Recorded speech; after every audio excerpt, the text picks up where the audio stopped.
के तपाईहरुलाई थाहा छ हामीले हप्तामा चाहिँ एउटा मसल ग्रुपलाई कतिचोटी ट्रेन गर्न पर्छ अथवा एउटा मसलले चाहिँ रिकभर हुन कति टाइम लाग्छ?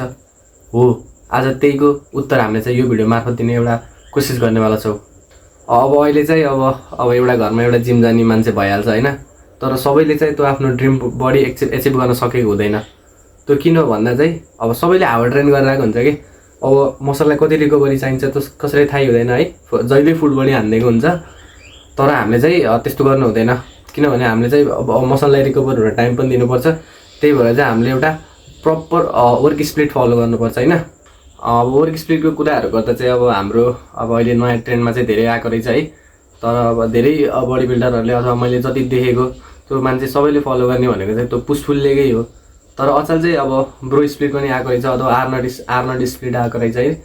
त्यो चाहिँ अब त्यस्तो इफेक्टिभ मान्दैनन् मान्छेले हैन, तर पुश पुल लेग भनेको चाहिँ एकदम इफेक्टिभ हुन्छ, किनभने त्यसले चाहिँ त्यो प्रपर ग्यापहरु पनि दिएको हुन्छ है मसल ग्रुपलाई ट्रेन गरेपछि।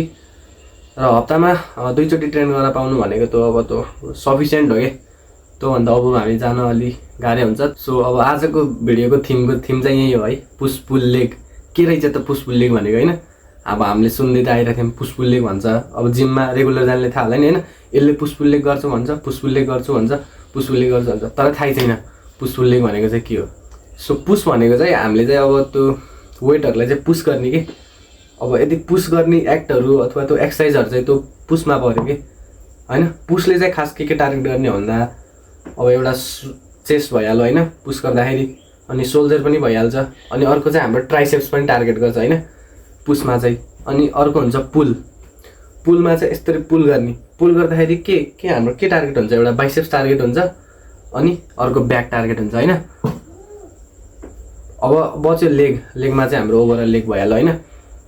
के गर्दा ठिक छ भन्दा चाहिँ अब आइतबार चाहिँ हामीले पुश हान्ने, सोमबार पुल हान्ने, मंगलबार लेग हान्ने, अनि बुधबार फेरि पुश हान्ने, बिहीबार पुल, अनि फ्राइडे लेग, अनि स्याटरडे रेस्ट भइहाल्यो। त्यो गर्दा चाहिँ एकदम इफेक्टिभ हुन्छ है। पुश पुल लेग मात्र भनेर नि भएन हैन, एउटा प्रपर एउटा डाइरेक्सन चाहियो के हैन, जुन चाहिँ म्याक्सिममले पाउँदैन के नेपालमा। त्यो किनभने त्यो अब ट्रेनरहरुले अब पे गर्यो भन्छ अब दिनी, अब त्यस्तो हैन। अब म्याक्सिममले त पे गर्न सक्दैन नेपालीहरुले, त्यही भएर चाहिँ सो मैले चाहिँ मेरो ट्रेनरबाट चाहिँ अब फकाइफुसलाई ल्याऊ हैन, जुन चाहिँ मैले हजुरहरुसँग शेयर गर्न लाग्छु हैन। अर्को मलाई के पर्सनली लाग्छ भन्दा हैन, अब मान्छेले भन्छ नि त abs are made in kitchen, abs चाहिँ किचनमा बन्ने, एब्सको लागि बडी फ्याट पर्सेन्टेज घटाए हुन्छ, त्यो हैन है। एब्स पनि हाम्रो एउटा मसल हो जुनलाई चाहिँ हामीले ट्रेन गरिराख्नुपर्छ। एब्स भनेको चाहिँ एकदम यदि हाम्रो गोल एस्थेटिक हो भने चाहिँ एब्स चाहिँ एकदम इम्पोर्टेन्ट हो। त्यही भएर चाहिँ एब्सलाई चाहिँ मैले अब रेगुलरै ट्रेन गरेर हुन्छु के, किनभने अब सबै एक्सरसाइज भएपछि लास्ट टाइममा यसो 1-2 सेट एब्सको हान्दिउँ न त हैन, के छ र। किनभने हामी सबैले चेज गरेको चाहिँ एस्थेटिक फिजिक त हो नि, बल्कि हामीलाई त त्यस्तो चाहिएको हैन नि त। सो पुशमा चाहिँ चेस्टको चाहिँ 3टा हुन्छ एक्सरसाइज सेट हैन, अनि शोल्डरको 2टा, अनि ट्राइसेप्सको 2टा हुन्छ, अनि लास्टमा चाहिँ एब्सको भइहाल्यो हैन। सो चेस्टको फर्स्ट एक्सरसाइज भनेको चाहिँ अब त्यो त्यसलाई वार्म अपको रूपमा लेख्दा पनि भएन, त्यो जुन चाहिँ हो पुसअप। जुन पुसअप चाहिँ एकदम इम्पोर्टेन्ट छ है। पुसअपले चाहिँ हाम्रो अब ओभर त्यो मेन चेस्टको एक्सरसाइज मलाई के लाग्छ भन्दा त्यो पुसअप हो कि, किनभने आफ्नो बडी वेट उचाल्नु अनि त्यो ट्याक्कै चेस्टमा पर्छ कि। त्यही भएर चाहिँ पुसअप चाहिँ एकदम इम्पोर्टेन्ट हो हैन। त्यही भएर पुसअपको चाहिँ हामीले 2 सेट हान्ने, 8 देखि 15। यदि अब तपाईँ एकदम पहिलेबाट गरिराख्नु भयो भने चाहिँ 15 हान्नु हैन, बिगिनर हो भने चाहिँ 8 हान्दा भयो। यदि त्यो 8 पनि सक्नु न भने चाहिँ नि हान्ने, तर हान्न चाहिँ हान्ने, पुसअप चाहिँ कन्टिन्यू गरिराख्नु पर्यो हैन। अनि बिचमा रेस्ट पनि लिने, अब 90 सेकेन्ड 120 सेकेन्ड अब आफ्नो रिक्वायरमेन्ट अनुसार रेस्ट पनि लिँदा भयो हैन। सो चेस्टको सेकेन्ड एक्सरसाइजमा चाहिँ आउँछ हाम्रो अथवा डम्बेल अथवा बेन्च प्रेस हैन, जुन चाहिँ एकदम इम्पोर्टेन्ट हो। त्यसको चाहिँ हामीले धेरै रेप्स नहान्ने, 6 रेप्स हानौँला हैन। रेस्ट चाहिँ एकदम लिइराख्ने 60-45 सेकेन्ड अथवा 120 सेकेन्ड जति लिइदिनु भयो हैन। बेन्च प्रेस हान्दा चाहिँ हामीले चाहिँ पहिलो सेट चाहिँ एकदम वेट अथवा हामीले 12 मात्र हान्ने के, बिना वेट हान्ने। अनि सेकेन्ड र थर्ड सेटमा चाहिँ हल्का वेट अब आफ्नो स्ट्रेन्थ अनुसार हल्का वेट एड गर्न सकिन्छ। त्यसले गर्दा चाहिँ प्रोग्रेसिभ ओभरलोड भन्ने टर्म हुन्छ कि एउटा फिटनेसमा चाहिँ। प्रोग्रेसिभ ओभरलोड भनेको बिस्तारै वेट बढाउँदै गयो भने चाहिँ, अथवा त्यो चाहिँ त्यसले चाहिँ हाम्रो मसललाई के दिन्छ भन्दा, मसललाई के सिग्नल दिन्छ भन्दा चाहिँ हाम्रो प्रोग्रेस भइरहेको है भनेर चाहिँ सिग्नल दिँदो रहेछ कि। मैले नि कतै पढे हो यो, अब त्यस्तो फिल त गरे हैन है। अब चेस्टको थर्ड एक्सरसाइज भनेको चाहिँ मेसिन अथवा डम्बल इन्क्लाइन प्रेस हो हैन। त्यो हाम्रो जिममा मजाले भइहाल्छ, त्यो एउटा स्ट्रेट हुन्छ नि, त्यो स्ट्रेट त बसेर गर्नेवाला हो, त्यसलाई चाहिँ हामीले यस्तो इन्क्लाइन गराउन मिल्छ कि त्यो चाहिँ कन्फ्युजन नहोस् भनेर मैले हल्का क्लियर गरिदिएँ होइन। त्यसको पनि 3 सेट गर्ने हामीले।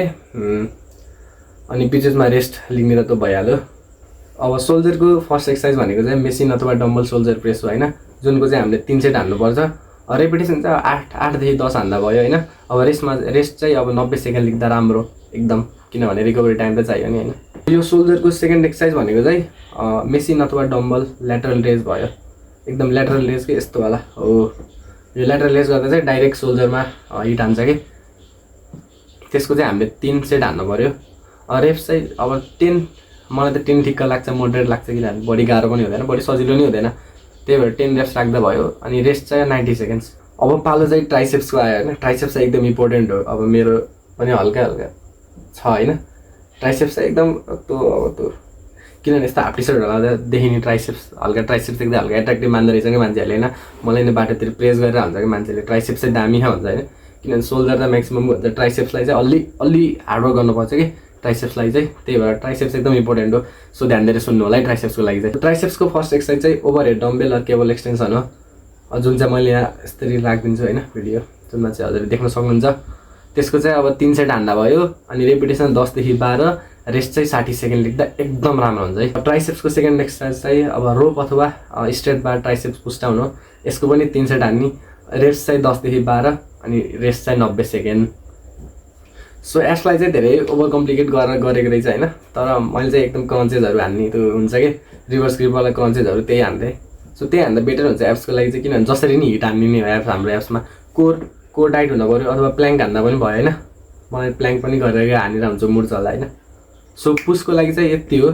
अब जाम हामी पुलमा, एकदम बुझौँ है। पुल भनेको तान्ने कि, पुस भनेको माथि गएपछि सोल्जर, चेस्ट, ट्राइसेप्स, पुल भन्छ ब्याक र बाइसेप्स, बाइसेप्स र ब्याक पऱ्यो होइन। सो पुस पनि एकदम इम्पोर्टेन्ट छ, किनभने डोला त देखाउनु पऱ्यो नि होइन। सो पुलमा चाहिँ ब्याकको चाहिँ 4वटा एक्सर्साइज छ भने चाहिँ बाइसेप्सको चाहिँ 2टा एक्सर्साइज छ, अनि एप्स चाहिँ त्यो भइहाल्यो, त्यो चाहिँ कतै जाँदैन कि। सो पुलको फर्स्ट एक्सर्साइज जुनले चाहिँ अब वार्मअप लेख्दा पनि भयो, तर त्यस्तो नगरौँ होइन। एक्सर्साइजै गर्दा ठिक हुन्छ। पुलअपमा चाहिँ एकदम स्ट्रेन्थ लाग्छ, त्यो चाहिँ मैले एकदम फिल गरेको छु है। पुलअप यसरी के, त्यो यसरी चाहिँ चिना भयो।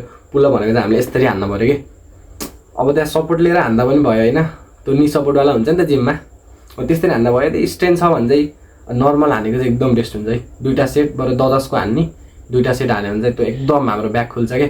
अप्पर ब्याक त यस्तो फाडु हुन्छ क्या। त्यसपछि ब्याकको सेकेन्ड एक्सर्साइजमा चाहिँ reverse grip arm pull down छ होइन, जुन चाहिँ मैले यहाँ भिडियो चलाइदिन्छु। त्यसको चाहिँ हामीले 3 सेट हान्ने, हामीले चाहिँ रेपिटेसन चाहिँ अब 8देखि 12 हान्दा भयो, अथवा 10 हान्दा नि भयो। अनि रेस्ट चाहिँ हामीले 90 सेकेन्ड 60 सेकेन्ड आफ्नो अनुसार। जति अप्पर ब्याक इम्पोर्टेन्ट छ त्यति लोवर ब्याक एकदम इम्पोर्टेन्ट छ होइन। लोवर ब्याकले चाहिँ त हाम्रो भिटेपर दिन्छ कि टक्क लाएर होइन। लोवर ब्याक चाहिँ जति सेपमा हुन्छ नि त्यति हाम्रो बडी चाहिँ ब्याक चाहिँ एकदम दामी देखिन्छ कि, त्यही भएर चाहिँ लोवर ब्याक हाइपर एक्सटेन्सनको एक्सर्साइजहरू पनि गर्नु पऱ्यो होइन, हामीले जसले गर्दा लोवर ब्याक स्ट्रेच भओस् होइन। त्यसको चाहिँ हामीले 3 सेट हान्ने, रेस्ट लिइराख्ने, 8देखि 10 रेप्स मैले यहाँ चलाइदिन्छु। पालो अब हाम्रो बाइसेप्सको हामीले चाहिँ इन्क्लाइन बाइसेप्स कर्ल्स अथवा बाइसेन कर्ल्स हान्ने। हामीले बाइसेप्सको फर्स्ट एक्सर्साइजमा चाहिँ सेट चाहिँ 3 हान्ने, अनि रेपिटेसन चाहिँ 8देखि 10, रेस्ट चाहिँ अब 60 सेकेन्ड्स 90 सेकेन्ड्स अब आफ्नो अनुसार होइन। बाइसेप्सको सेकेन्ड एक्सर्साइज चाहिँ अब धेरै छ होइन। Preacher curls, concentration curls, spider curls. मैले चाहिँ पर्सनली प्रिचर्स कर्ल्स रेकमेन्ड गर्छु, किनभने मैले त्यही गरेर आएको हुन्छु कि। त्यसको चाहिँ 3 सेट हान्ने होइन, रेपिटेसन 10 हान्ने। एकदम बडी वेट भन्दा पनि एकदम बडी रेप्स हान्न खोज्नु पऱ्यो कि। बडी वेटले 2 रेप्स हान्नुभन्दा त बडी ठिकको वेटले होइन 10 रेप्स हान्ने, क्लिन हान्ने, त्यसले गर्दा बडी इफेक्ट पर्छ कि मसलमा। फेरि अब एप्सको लागि चाहिँ अब डिक्लाइन क्रन्चेस हान्ने, 3 सेट हान्ने, त्यही रेस्ट लिगी। अब पालो लेगको है। लेग चाहिँ एकदम इम्पोर्टेन्ट छ, किनभने मान्छेले माथिको मात्रै देख्छन् भन्दा चाहिँ एकदम इग्नोर गरिदिन्छ, तर लेग पनि एकदम इम्पोर्टेन्ट छ। लेगलाई चाहिँ अब 4वटा पार्टमा छुट्याउनु मिल्छ, क्वाड्रिसेप्स, हामस्ट्रिङ्स, ग्लुट्स अनि क्याल्प्स। त्यसको फरक एक्सर्साइज छ, त्यो म अब एक्सप्लेन गरेर गइरहेको छु। सो क्वाड्रिसेप्सको फर्स्ट एक्सर्साइज भनेको चाहिँ स्मिथ मेसिन र बारबेल ब्याक स्क्वाट्स हो। यसको चाहिँ हामीले 3 सेट हान्ने, अनि रोकी रेप्स चाहिँ अब 8देखि 10। अब हामी स्ट्रिङ्सको लागि चाहिँ रोमेनियन बारबेल डेड लिफ्ट हान्दा भयो होइन। यसको चाहिँ अब 8 रेप्स टक्क रोकी 3 सेट हान्ने। ग्लुट्सलाई चाहिँ सबैले इग्नोर गरिरहेको हुन्छ हुँदो रहेछन् होइन, तर ग्लुट्सलाई पनि इग्नोर नगरौँ, हाम्रै ध्यान त हो नि। ग्लुट्सको लागि चाहिँ अब ग्लुट केबल किक ब्याक्स हान्ने, अथवा ग्लुट मेसिन एबडक्सन हान्ने, त्यो एउटै हो। अब रेप्स 8 भइहाल्यो अनि रोकी अनि 3 सेट क्वाड्रिसेप्सको लागि चाहिँ अब सिंगल लेग अथवा डबल लेग एक्सटेन्सन हान्ने 2 सेट हान्ने 10 रेप्सको रेस्ट 60 सेकेन्ड फेरि ह्यामस्ट्रिङ्सको लागि चाहिँ lying leg or seated leg curls हैन 10 रेप्स 3 सेट अथवा 2 सेट अब आफूलाई कम्फर्टेबल अनुसार अब काल्फ्सको लागि चाहिँ standing or seated calf raises यसको 2 सेट हान्ने 3 सेट हान्ने एउटै हो अनि हल्का वेट राखेर हान्दा राम्रो so that's it for today हैन यो चाहिँ मेरो फर्स्ट ट्राई हो अब यस फर्दर मोर यस्तो कन्टेन्टहरू आइरहन्छ त्यही भएर चाहिँ यो च्यानललाई चाहिँ सब्सक्राइब गर्नु हैन किनभने अब हामी नेपाली मिलेर अनि फिटनेस कम्युनिटी ग्रो गराउने हैन सो नेपालीलाई सपोर्ट नगरे कसले गर्ने र नि त्यही भएर सपोर्ट गर्नु होला हैन सो यस्तै कन्टेन्टहरू आइरहन्छ so keep loving keep working hard है